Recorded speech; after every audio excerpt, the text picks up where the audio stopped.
Saat ini, COVID belum selesai dengan baik di Indonesia. Mari kita bedah satu-satu akar masalahnya. Pertama, dapat dipastikan bahwa melihat COVID hanya pandemik masalah kesehatan, bukan alat perang. Itu membedakan cara pandang dan action tindakan setelahnya. Newmind mengatakan jauh-jauh hari bahwa COVID di awalnya political tool. Karena itu, sejak tahun lalu harusnya pendekatannya adalah warfare demi kemanusiaan atau humanitarian. Oke lah, karena old mind yang berkuasa dianggap pandemi flu biasa itu COVID dan tidak melakukan strategi menggunakan kekuatan diplomasi serta political toolnya ke internasional. Lalu COVID menjadi economic warfare setelah political warfare untuk menjatuhkan satu orang yang bernama Trump dan tujuan mengendalikan dunia atas nama globalis cabal. Economic warfare ini perang ekonomi di mana perangnya adalah perebutan vaksin. Perang selalu merebutkan sesuatu atas nama hajat hidup sebuah bangsa atau negara. COVID yang sejauh ini di Indonesia memukul dunia pariwisata,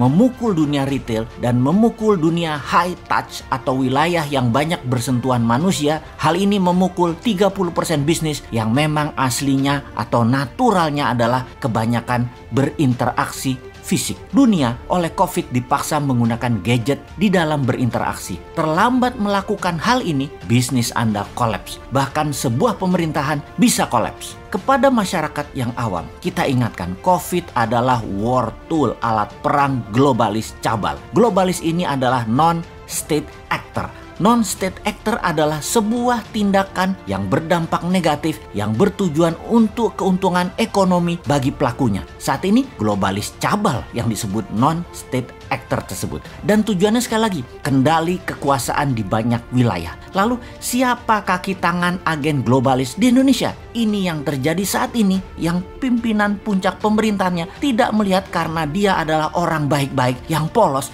yang sudah diingatkan ratusan kali bahwa orang di sekelilingnya yang menjalankan tugas pemerintahan itu tidak kompeten untuk zaman perang ekonomi kemarin dan perang biologi sekarang. Sementara banyak putra bangsa yang lebih baik tidak dipakai. Begini Bapak pejabat, kita buka informasinya. Salah satu kaki tangan globalis di Indonesia itu jangan-jangan BP POM. Kenapa? Karena dia bisa dikerjai oleh broker vaksin asing. Benar, efek COVID-19 adalah bisnis vaksin. Broker-broker tidak berperi kemanusiaan dapat momentum. Mereka mencari fee. Broker itu agen globalis yang bekerja keras agar menang perang untuk kendali vaksin di Indonesia. Mau bukti? Kita melihat vaksin Nusantara yang belum juga mendapatkan izin BP POM. Vaksin Nusantara adalah embrio terapi futuristik yang menakutkan semua broker vaksin asing. Lalu apa langkah agen asing tersebut? Jangan sampai vaksin Nusantara dapat izin karena broker vaksin asing akan merugi. Apa yang dilakukan oleh pejabat teras BP POM yang dikendalikan oleh broker asing tersebut? Ini mungkin sekali loh. BP POM mempertahankan status quo market vaksin. Broker Pfizer, Sinovac, Moderna, AstraZeneca terganggu kalau vaksin-vaksin produksi dalam negeri dapat izin. Di arena bisnis, it's survival of the fittest. Vaksin Nusantara akan mati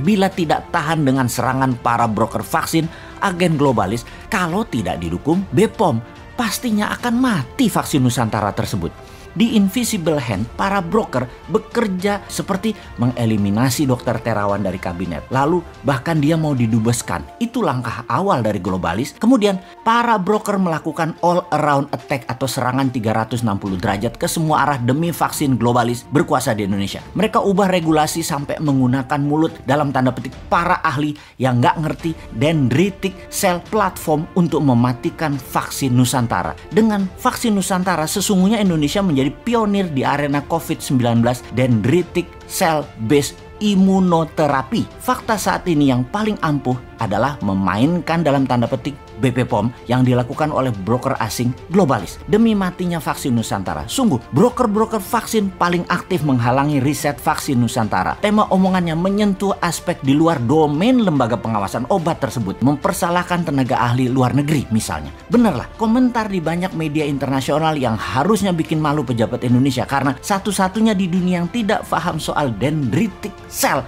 hanya BP POM. Publik saat ini confirm melihat BP POM berfungsi sebagai perpanjangan tangan broker yang menguasai pasar vaksin, dan herannya kok didiamkan perilaku membela asing ini. Jadi semoga difahami bila hashtag bubarkan BP POM marah kemarin di platform media sosial.